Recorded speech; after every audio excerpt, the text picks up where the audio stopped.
नमस्कार दोस्तों, आज से ठीक एक साल पहले चैट जीपीटी पब्लिक के सामने लॉन्च हुआ था और इस एक साल में इसने लिटरली दुनिया बदल कर रख दी। चैट जीपीटी लोगों के लिए यकीन करना मुश्किल था कि एक आर्टिफिशियल इंटेलिजेंस सॉफ्टवेयर इस हद तक पावरफुल हो सकता है। इसे बनाने वाली कंपनी ओपन एआई और इस कंपनी के CEO Sam Altman AI revolution के नए चेहरों की तरह उभर कर आए। My belief is that all repetitive human work, that will all be done in the next couple of decades, better, cheaper, faster by AI. लेकिन आज से कुछ दिन पहले इस कंपनी में कुछ बहुत अजीबोगरीब चीजें होती हैं। अचानक से कंपनी के board of directors Sam Altman को फायर कर देते हैं। कंपनी में काम करने वाले एम्प्लॉइज हल्ला मचा देते हैं इस खबर को सुनकर। धमकियां दी जाती है कि ढेरों लोग अपनी जॉब से रिजाइन कर देंगे। अगले 4 दिन में 3 बार सीईओज की अदला बदली होती है ओपन एआई में। लेकिन सबसे हैरान कर देने वाली बात तो ये है कि इस पूरी कंट्रोवर्सी के पीछे कारण बताया जाता है एक मिस्टीरियस एआई को, क्यू स्टार।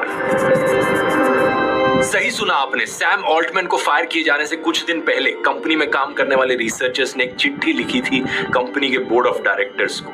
इस चिट्ठी में एक वार्निंग दी गई थी। चिट्ठी में लिखा था कि कंपनी ने एक बेहद ताकतवर एआई का आविष्कार कर लिया है। एक ऐसा एआई जो इंसानियत को खतरे में डाल सकता है। एक ऐसा एआई जो ना सिर्फ बहुत कॉम्प्लेक्स मैथमेटिकल और साइंटिफिक प्रॉब्लम सॉल्व कर सकता है, बल्कि कुछ हद तक फ्यूचर इवेंट्स को भी प्रिडिक्ट कर सकता है। इस एआई को कंपनी ने इंटरनली नाम दे रखा है क्यू स्टार। आइए समझते हैं इस वीडियो में इस पूरे रहस्य को गहराई से। Why should we trust you? You shouldn't. This morning, a blockbuster shakeup in the world of artificial intelligence. Sam Altman, the co-founder of OpenAI, being forced out by the board. Altman once chose Microsoft, and he chose Microsoft again. Yet another twist in the Sam Altman saga at OpenAI. इस साल Tom cruise की एक नई mission impossible film आई थी, dead reckoning part 1। अगर आपको याद हो दोस्तों, इस फिल्म में जो मेन विलन था वो कोई इंसान नहीं था, बल्कि एक आर्टिफिशियल इंटेलिजेंस का सॉफ्टवेयर था। It knows your every secret. Film ने इस एआई को नाम दिया था एंटिटी, और ये एआई इतना पावरफुल दिखाया गया था कि हर समय हर वक्त मौजूद होता था और ये इंसानों को अपने फायदे के लिए मैनिपुलेट कर सकता था। मैथमेटिकली अपनी मास सर्वेलेंस की मदद से ये फ्यूचर भी प्रिडिक्ट कर सकता था। और फ्यूचर प्रिडिक्ट करने का मतलब ये नहीं कि ये बताना कि अगले 10 साल 15 साल में क्या होगा, बल्कि किसी भी पर्टिकुलर सिचुएशन में अगले 1 दिन या अगले 1 हफ्ते में बताना कि उस पर्टिकुलर सिचुएशन का फ्यूचर आउटकम क्या निकलेगा। ये एआई सिर्फ 2-3 कामों में अच्छा नहीं था, बल्कि ऑलमोस्ट हर काम ये इंसानों से बेहतर कर पाता था। इस तरीके की आर्टिफिशियल इंटेलिजेंस को असल जिंदगी में एक नाम दिया जाता है दोस्तों, AGI, artificial general intelligence. AGI, a computer system that can do any job or any task that a human does, but only better. आज के दिन जो फेमस एआई सॉफ्टवेयर्स हैं, जैसे कि चैट जीपीटी जैसे लैंग्वेज लर्निंग मॉडल्स या फिर मिड जर्नी जैसे जेनरेटिव एआई टूल्स, इन सबको वीक एआई की कैटेगरी में डाला जाता है, यानी ये कमजोर एआई सॉफ्टवेयर्स हैं। ये सिर्फ स्पेसिफिक कामों में अच्छे हैं। जिन काम के लिए इन्हें बनाया गया है वो काम बहुत बढ़िया तरीके से करते हैं, इंसानों से बेहतर करते हैं, लेकिन सिर्फ वही कामों में इनकी स्पेशलाइजेशन है। एजीआई जैसा अगर कोई स्ट्रॉन्ग एआई एग्जिस्ट करेगा तो वो बहुत सारी अलग अलग चीजों में इंसानों से बेहतर काम कर पाएगा एक ही बारी में। लेकिन इस पॉइंट ऑफ टाइम पर कोई भी स्ट्रॉन्ग एआई एग्जिस्ट नहीं करता है दुनिया में।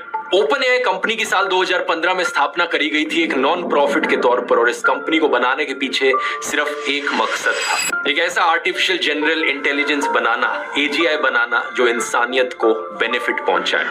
आज भी आप इस कंपनी की वेबसाइट पर जाएंगे तो इन्होंने अपना मिशन साफ शब्दों में लिखा है, to ensure that artificial general intelligence benefits all of humanity. इस कंपनी को बनाने के पीछे कई बड़े टेक एंटरप्रेन्योर्स का हाथ था, जिनमें सैम ऑल्टमैन और इलॉन मस्क का भी नाम आता है। टोटल में करीब 10 को फाउंडिंग मेंबर्स थे, जिनमें अभी के जो चीफ साइंटिस्ट हैं इलिया सट्स्कीवर और प्रेसिडेंट हैं ओपन एआई के ग्रेग ब्रॉकमैन, ये भी इंक्लूडेड थे। इन दोनों नामों को याद रखना यहाँ पर, क्योंकि ये हमारी कहानी में बहुत इंपॉर्टेंट रोल निभाते हैं। सभी को फाउंडर्स ने मिलाकर टोटल में $1 बिलियन प्लेज किए थे ओपन एआई को। साल 2019 कंपनी फॉर्मेशन के करीब 4 साल बाद सैम ऑल्टमैन चेयरमैन सीईओ बनते हैं ओपन एआई के। और इससे करीब 4 साल बाद 17 नवंबर 2023 को कंपनी के बोर्ड ऑफ डायरेक्टर्स अचानक से एक दिन फायर कर देते हैं सैम को।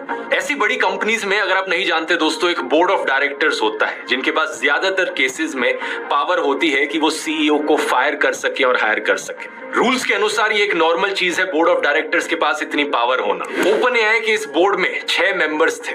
3 के नाम तो मैं आपको ऑलरेडी बता चुका हूं। एक सैम खुद थे, दूसरे इलिया, तीसरे ग्रेग और बाकी 3 इंडिपेंडेंट एग्जीक्यूटिव्स थे। एक कोरा के सीईओ थे एडम, एक टेक एंटरप्रेन्योर ताशा मैकॉली और एक हेलेन टोनर। किसी भी डिसीजन तक पहुंचने के लिए मेजॉरिटी वोटिंग चाहिए और ऑब्वियस सी बात है सैम खुद को तो फायर करेंगे नहीं, तो बचे सिर्फ 5 लोग। दूसरी चीज यहाँ पर यह है कि सैम को फायर करने के साथ साथ बोर्ड ऑफ डायरेक्टर्स ने ग्रेग को भी बोर्ड से निकाल दिया।